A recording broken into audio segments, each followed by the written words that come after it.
Everyone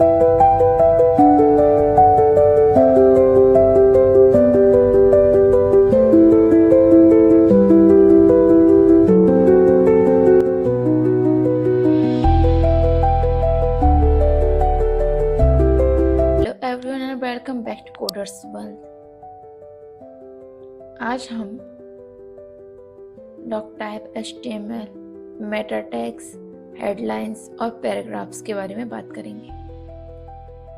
तो पहले doc type, यह ब्राउज़र को बताता है कि यह फाइल HTML5 है जो कि लेटेस्ट वर्जन है में लिखी गई है।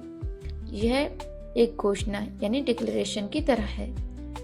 और HTML टैग जहाँ पे LANG इक्वल डबल कोट्स के अंदर ING लिखा है, इसका मतलब है कि यह आपके पूरे वेब पेज का कंटेनर है। इसका मतलब है कि इसकी मुख्य भाषा इंग्लिश होगी, यानी इस पेज की मुख्य भाषा इंग्लिश होगी। हेड टैग, यह वेब पेज का वह हिस्सा है जो ब्राउज़र के लिए है, यूज़र को स्क्रीन पर नहीं दिखता। इसमें पेज का टाइटल और अन्य सेटिंग्स होती हैं, जैसे कि Meta tags. Meta character set UTF-8 रखा गया है। आपकी लैंग्वेज, इमोजी, जो भी सारी चीज़ें आप डालते हैं। View ports, connector bits, devices जैसे लैपटॉप्स, फोन्स हैं, डेस्कटॉप्स हैं, टैबलेट्स हैं, उनके अकॉर्डिंग कितनी विड्थ होनी चाहिए। इंटेंट स्केल, ऐसा फॉर्मेट यूज़ करना चाहिए जिससे कि आपकी वेबसाइट हर चीज़ पे उसी के हिसाब से रन करे, यानी कि अगर मोबाइल से तो उसके हिसाब से। मेटा कैरेक्टर UTF-8 यह सुनिश्चित करता है कि आपके पेज पर हर तरह के अक्षर जैसे हिंदी हो या इमोजी हो सही से दिखे, या फिर इंग्लिश लैंग्वेज भी हो। टाइटल, यह वह नाम है जो ब्राउज़र के टैब पर आपको दिखाई देता है। जैसे यहाँ न्यू टैब दिखाई दे रहा है आपको लेफ्ट साइड में, वैसे ही आपको टाइटल आपके पेज के टैब बार में दिखाई देता है। बॉडी, यह वह हिस्सा है जो यूज़र को असली वेबसाइट पर दिखता है। जैसे कि आपने जो भी हेडिंग्स लिखी हैं या पैराग्राफ लिखे हैं, ये सभी वहाँ पर रहेंगे। हेडिंग्स और पैराग्राफ, द कंटेंट। तो जो हेडिंग्स हैं H1 से लेके H6 से। H1 सबसे बड़ी हेडिंग्स होती हैं, उसके बाद में लास्ट यानी कि H6 सबसे छोटी हेडिंग होती है। H1, यह आपके पेज का सबसे मुख्य टाइटल है, जैसे कि अखबार की सबसे बड़ी खबर।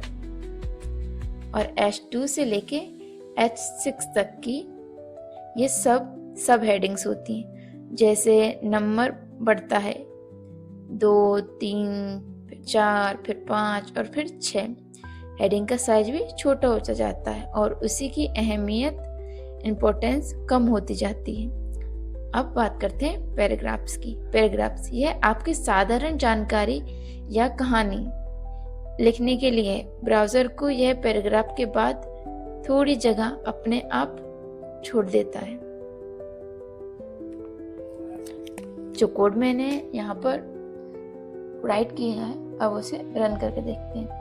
तो मैंने इस कोड को Ctrl+S से सेव कर लिया है। अब मैं इसे रन कर रही हूँ।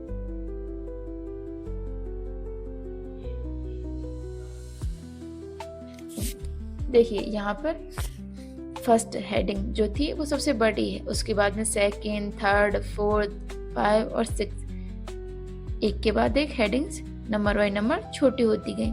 और ये सारी पैराग्राफ, जो कि हमने कहा था कि पैराग्राफ लिखने के बाद में ये साधारण जानकारी एक कहानी लिखने के लिए आता है। ब्राउज़र हर पैराग्राफ के बाद थोड़ी जगह अपने आप छोड़ देता है। यहाँ पर उसने जगह छोड़ी हर एक के बाद में। आप हेडिंग्स को डिक्लेयर करने के बाद में पैराग्राफ का इसलिए भी कर सकते हैं, जैसे कि कोई स्पेसिफिक टॉपिक्स है उसे एक्सप्लेन करने के लिए, यानी कि उसकी जानकारी को विस्तार में समझाने के लिए। जैसे जैसे आपके टॉपिक्स यानी कि हेडलाइंस होती जाएंगी, वैसे ही वैसे आपकी अहमियत यानी कि टॉपिक्स का निश भी छोटा छोटा होता जाएगा, यानी पार्ट बाई पार्ट। जैसे 1 2 3 4 5, तो जैसे टॉपिक्स फर्स्ट में बड़ा टॉपिक, फिर सेकंड में छोटा, फिर उससे छोटा, वैसे ही उसके पैराग्राफ भी और उसकी स्टोरी यानी उसकी कहानी या फिर उसके बारे में जो भी आपने लिखा है वो सब छोटा यानी कम होता जाएगा।